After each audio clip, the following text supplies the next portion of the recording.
മാധു, ഞാനിന്ന് പാർട്ടി ഓഫീസിൽ നിന്ന് ഈ ചർച്ചയ്ക്ക് പോകണമെന്ന് പറഞ്ഞപ്പോൾ ഞാൻ കരുതി കുറുവാ സംഘത്തെക്കുറിച്ചുള്ള ചർച്ചയായിരിക്കും അത്. കാരണം കേരളത്തിൽ ജനങ്ങൾ വളരെ ആകാംക്ഷയോടെ അല്ലെങ്കിൽ ഭീതിയിൽ നോക്കുന്ന ഒരു സംഭവമാണ് കുറുവാ സംഘത്തിൻ്റെ ഇടപെടൽ. എന്തായാലും പാലക്കാട് തെരഞ്ഞെടുപ്പ് കഴിഞ്ഞിട്ടെങ്കിലും ആ വിഷയം ജനങ്ങളുടെ അടുത്ത് എത്തിക്കുമെന്ന് പ്രതീക്ഷിക്കുക. ഇപ്പം ഈ താങ്കൾ ചോദിച്ച ചോദ്യത്തിലേക്ക് ഞാൻ ഡയറക്റ്റ് വരാം. അതായത് ഇപ്പോൾ ഞങ്ങളുടെ പാർട്ടി വിട്ടുപോയ ഞങ്ങളുടെ മുൻപ് പറഞ്ഞു വരുന്നതിൽ എന്തെങ്കിലും താരതമ്യമുണ്ടോ എന്ന് എനിക്കറിയില്ല. അല്ലെങ്കിൽ ഞാൻ ഈ ചർച്ച കഴിഞ്ഞ് സുവർണപ്രസാദിനെ ഒന്ന് വിളിക്കാം, വിഷയമെങ്കിലും അങ്ങയുടെ മിനിമം പറയേണ്ടതായിരുന്നു. അല്ലല്ല, എന്നോട് രണ്ടാമത് പറഞ്ഞു. ഞാൻ ആദ്യം പോകണമെന്ന് പറഞ്ഞപ്പോൾ പിന്നെയാണ് വിഷയം ഇതാണെന്ന് ഞാൻ അറിഞ്ഞത്. എന്തായാലും പിന്നെ ഞാനിതിൽ സംസാരിക്കാൻ തയ്യാറാണ് ഞാനിത് വന്നത്. അപ്പോൾ മറ്റേ വിഷയത്തിന് പ്രാധാന്യം ഇന്നിപ്പോൾ വാർത്തയെ കണ്ടപ്പോൾ എനിക്കും ഭയം തോന്നി. ആലപ്പുഴയിൽ നിന്ന് കുറുവാ സംഘം ആലുവയിലേക്ക് മാറി ഇനിയിപ്പോൾ തിരുവനന്തപുരത്തൊക്കെ വരികയാണെന്നുണ്ടെങ്കിൽ അത് നമുക്കിത് കഴിഞ്ഞിട്ട് ചർച്ച ചെയ്യാം, 20 കഴിഞ്ഞ് ചർച്ച ചെയ്യാം. അപ്പോൾ ഇതിലേക്ക് വരാം, പ്രാധാന്യം അതിനാണ്, അതുകൊണ്ടാണ്. അപ്പോൾ ഇതിലേക്ക് വരാം. അതായത് ഞങ്ങളുടെ ഒരു മുൻപ് പ്രവർത്തിച്ച പ്രവർത്തകൻ വേറെ പാർട്ടി ചേർത്ത് പറഞ്ഞൊരു പത്രസമ്മേളനത്തെക്കുറിച്ചാണ്. അതായത് ഈ രാജ്യത്തെ ജനങ്ങൾ നല്ല ഭൂരിപക്ഷത്തിൽ 10-12 കൊല്ലം കൊണ്ട് തിരഞ്ഞെടുത്ത് ഭരിച്ചുകൊണ്ടിരിക്കുന്ന ഒരു പാർട്ടി, പിന്നെ ഒരുപാട് സംസ്ഥാനങ്ങൾ ഭരിക്കുന്ന ഒരു പാർട്ടി, ആ പാർട്ടിയുടെ നയവും പരിപാടികളും ഒക്കെ തന്നെ 1950 മുതൽ ചർച്ച ചെയ്യുന്നതാണ്. ഞങ്ങളൊക്കെ ഈ പ്രസ്ഥാനത്തിൽ നിൽക്കുന്നത് ഞങ്ങളുടെ പാർട്ടിയുടെ അല്ലെങ്കിൽ ഞങ്ങളുടെ മാതൃസംഘടന, ഞങ്ങളുടെ കുടുംബത്തിലുള്ള മറ്റു സംഘടനകൾ അവരൊക്കെ തന്നെ വാരിച്ചൊരിഞ്ഞ സ്നേഹത്തിൻ്റെ പേരിൽ മാത്രം. മാധു, ഞാൻ ഈ ചർച്ചയിൽ പങ്കെടുക്കുമ്പോൾ വളരെ സിൻസിയറായിട്ട് കാര്യം പറയട്ടെ. 1900 ഞാൻ ഒരു ചർച്ചയിലും അത് പറഞ്ഞിട്ടില്ല, പക്ഷേ എല്ലാവർക്കും അറിയാവുന്ന കാര്യമാണ്. 1990കളിൽ ഇടതുപക്ഷ പ്രസ്ഥാനത്തിന് കേരളത്തിൽ നല്ല ശക്തി ഉണ്ടായിരുന്നപ്പോൾ, ഞങ്ങളുടെ പാർട്ടി ഞങ്ങളുടെ സംഘടന വളരെ ദുർബലമായിരുന്നപ്പോൾ, ജനിച്ചത് മുതൽ ഇടതുപക്ഷ വിശ്വാസികൾ മാത്രമുള്ള സാമാന്യം ഒരു അംഗസംഖ്യ വലിയൊരു കുടുംബത്തിൽ നിന്ന് RSS BJP പ്രസ്ഥാനങ്ങളിലേക്ക് ചേർന്ന ആളാണ് ഞാൻ. ഒരു ഇടതുപക്ഷ ബാക്ക്ഗ്രൗണ്ടിൽ നിന്നും ടോട്ടൽ കൊടിയുടെ നിറത്തിന് ചുവപ്പ് ഇത് പോരാ എന്ന് പറഞ്ഞ സ്ഥലത്ത് നിന്ന്. അപ്പോൾ എന്തുകൊണ്ടാണ് അന്ന് ആ പ്രദേശത്ത് പ്രവർത്തിച്ചിരുന്ന രാഷ്ട്രീയ സ്വയംസേവക സംഘത്തിൻ്റെ സാധാരണക്കാരായ, അതായത് കൺസ്ട്രക്ഷൻ വർക്കിന് പോകുന്ന, കെട്ടിട നിർമ്മാണ പണിക്ക് പോകുന്ന സംഘത്തിൻ്റെ ചുമതലയുണ്ടായിരുന്ന ചിലർ ഞങ്ങളുമായിട്ടുണ്ടായിരുന്ന സ്നേഹബന്ധം അത് മാത്രം അടിസ്ഥാനമാക്കിയാണ് 90കളിൽ അയോധ്യ മൂവ്മെൻ്റ് സമയത്ത് ഞാൻ ഈ പ്രസ്ഥാനത്തിലേക്ക് ചേർന്നത്. അതുമുതൽ ഇതുവരെ, 90കൾ മുതൽ 90, 94, 95 മുതൽ 2024 വരെ ഈ പ്രസ്ഥാനത്തിൽ ഒരു പിന്നെ ഈ പറയുന്നത് പോലുള്ള സ്ഥാനങ്ങളൊന്നും ലഭിച്ചില്ലെങ്കിൽ, സംഘടനയുടെ സ്ഥാനങ്ങൾ മാത്രമേ ലഭിച്ചിട്ടുള്ളെങ്കിലും ആത്മാഭിമാനത്തോടെ അന്തസ്സോടെ എന്നെപ്പോലുള്ള ലക്ഷക്കണക്കിന് പ്രവർത്തകർ നിൽക്കുന്നത് ഈ സ്നേഹം കൊണ്ടാണ്. ഞാൻ ചോദിക്കട്ടെ, ഞാനിപ്പോൾ ഈ മാധ്യമത്തിൽ നിന്ന് ചർച്ചയ്ക്ക് വരുന്നുണ്ട്.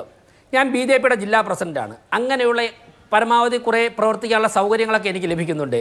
മാധു, എന്നെക്കാളൊക്കെ ഇതൊന്നും ലഭിക്കാത്ത, ഭക്ഷണം പോലും കിട്ടാത്ത ലക്ഷക്കണക്കിന് പ്രവർത്തകർ ഈ പ്രസ്ഥാനത്തിന് വേണ്ടി എന്നെക്കാൾ പ്രവർത്തിക്കുന്നവർ, അവർക്ക് യാത്ര ചെയ്യാൻ പാർട്ടി കാറ് കൊടുക്കുന്നില്ല, അവർക്ക് ഭക്ഷണം കഴിക്കാനുള്ള സംവിധാനങ്ങളില്ല, അവർക്ക് ഞങ്ങളുടെ പോലെ ഉള്ള മറ്റുള്ള ഒരു അംഗീകാരവും. കാരണം ഞാനിപ്പോൾ ചർച്ചയ്ക്ക് ഒക്കെ വരുന്ന വഴി തന്നെ പുറത്തു വെച്ച് കാണുമ്പോൾ ആൾക്കാർ തിരിച്ചറിയുന്നുണ്ട്, ആൾക്കാർ പലരും വന്ന് അഭിനന്ദിക്കുന്നുണ്ട്, ചിലർ കുറ്റപ്പെടുത്തുന്നുണ്ട്, ഇതൊക്കെ വരുന്നുണ്ട്. ഇതൊന്നും ലഭിക്കാതെ ഞങ്ങളെക്കാൾ അടിവരയിട്ട് പറയുന്നു, ഞങ്ങളൊക്കെ കൊടുക്കുന്ന സമയത്തേക്കാൾ, ഞങ്ങളൊക്കെ കൊടുക്കുന്ന എനർജിയേക്കാൾ, ഞങ്ങളെയൊക്കെ കാലം കഷ്ടപ്പെട്ടുകൊണ്ട് പ്രവർത്തിക്കുന്ന ലക്ഷക്കണക്കിന് പേർ നിൽക്കുന്നത് ആദർശത്തോടുള്ള സ്നേഹം കൊണ്ടാണ്, പ്രതിബദ്ധത കൊണ്ടാണ്, പരസ്പരമുള്ള ചേർത്ത് പിടിക്കൽ കൊണ്ടാണ്. ഞങ്ങളൊന്നും ആഗ്രഹിക്കുന്നില്ല. കിട്ടുന്നത് സ്വാഭാവികമായിട്ട് പ്രവർത്തനത്തിൻ്റെ സമയത്ത് പലതും ലഭിക്കും, പലതും ലഭിക്കാതിരിക്കും. അങ്ങനെയുള്ളവർ മാത്രം, നരേന്ദ്രമോദി മുതൽ അടൽ ബിഹാരി വാജ്പേയി മുതൽ ലാൽകൃഷ്ണ അദ്വാനിജി മുതൽ, ഞാൻ രാഷ്ട്രീയ രംഗത്തുള്ള മാത്രം പേരാണ് പറയുന്നത്. ഇനി കണ്ണ് കാണാത്തവർക്ക് വേണ്ടി, ദൃഷ്ടിഹീൻ അവർക്ക് വേണ്ടി ഞങ്ങൾക്ക് സംഘടനയുണ്ട്. കാട്ടിൽ ജീവിക്കുന്നവർ, ആദിവാസി സമൂഹം, വനവാസി കല്യാണാശ്രമം എന്ന പേരിൽ സംഘടനയുണ്ട്. വിശ്വഹിന്ദു പരിഷത്തുണ്ട്, ABVP ഉണ്ട്, BMS ഉണ്ട്. അതിലൊക്കെ ജാള്യതയുണ്ട് എന്ന് പറഞ്ഞുകൊണ്ടാണ് സന്ദീപ് വാര്യർ കോൺഗ്രസിലേക്ക് പോകുന്നത്. അതാണ് ഞാൻ ചോദിച്ചത്. അങ്ങ് ഇത്രയും അഭിമാനത്തോട് പറയുന്ന ഒരു സംഘടനയിൽ പ്രവർത്തിച്ച പോയ കാലം എന്ന് പറയുന്നത് അദ്ദേഹത്തിന് ജാള്യതയോട് മാത്രം ഓർത്തെടുക്കാൻ കഴിയുന്ന ഒന്നാണെന്നാണ് അദ്ദേഹം പറയുന്നത്. അതിൽ ഏറ്റവും കൂടുതൽ അദ്ദേഹം കുറ്റം പറയുന്നത് നിങ്ങളുടെ സംസ്ഥാന നേതൃത്വത്തെ, സംസ്ഥാന അധ്യക്ഷനെയാണ്. ഇത് അദ്ദേഹം തന്നെ പറഞ്ഞതുപോലെ വ്യക്തിപരമായി അദ്ദേഹം നേരിടേണ്ടി വന്ന വേട്ട, അദ്ദേഹം നേരിടേണ്ടി വന്ന വിദ്വേഷം, ഇതിന്റെയൊക്കെ അവസാനത്തെ സന്ദീപ് വാര്യർ ഒരു ദിവസം രാവിലെ എഴുന്നേറ്റ് കോൺഗ്രസിലേക്ക് പോകാൻ തീരുമാനിക്കുന്നല്ലോ, നിങ്ങൾ അതിനെ നിർബന്ധിക്കുകയായിരുന്നു സന്ദീപിനെ?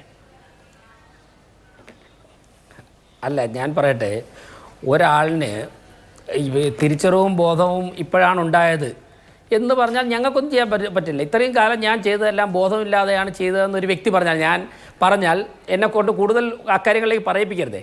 പറഞ്ഞാൽ ഞങ്ങൾക്കൊന്നും ചെയ്യാൻ പറ്റില്ല. പിന്നെ ഞങ്ങളുടെ സംസ്ഥാന പ്രസിഡന്റ് ഞാൻ ചോദിക്കട്ടെ, BJP 20% വോട്ടിലേക്ക് എത്തി, ഒരു MP ജയിച്ച്, 2 കേന്ദ്രമന്ത്രിമാരെ ലഭിച്ച്, പാർട്ടി വളരെ ശക്തമായിട്ട് മുന്നോട്ട് പോകുമ്പോഴേക്കും അതിന് നേതൃത്വം കൊടുക്കുന്ന കെ സുരേന്ദ്രനെ 20% വോട്ടിലേക്ക് ഞങ്ങൾ പാർട്ടിയെ എത്തിച്ച് പാലക്കാട് ഉൾപ്പെടെ വിജയത്തിലേക്ക് ഞങ്ങൾ എത്തി നിൽക്കുമ്പോൾ അദ്ദേഹത്തെ കുറ്റം പറഞ്ഞിട്ട് അവിടെ ചെന്നാൽ അവിടെ ഒരു സ്വീകാര്യത കിട്ടും. അങ്ങനെ ഇനിയിപ്പോൾ കെ സുരേന്ദ്രൻ്റെ കുറ്റം പറഞ്ഞിട്ട് ഒരു സ്വീകാര്യത കിട്ടുമെങ്കിൽ വാങ്ങിച്ചോട്ടെ. ഞാൻ ചോദിക്കട്ടെ, കെ സുരേന്ദ്രൻജി എങ്ങനെയാണ് അതിനെ പ്രതികരിച്ചത്?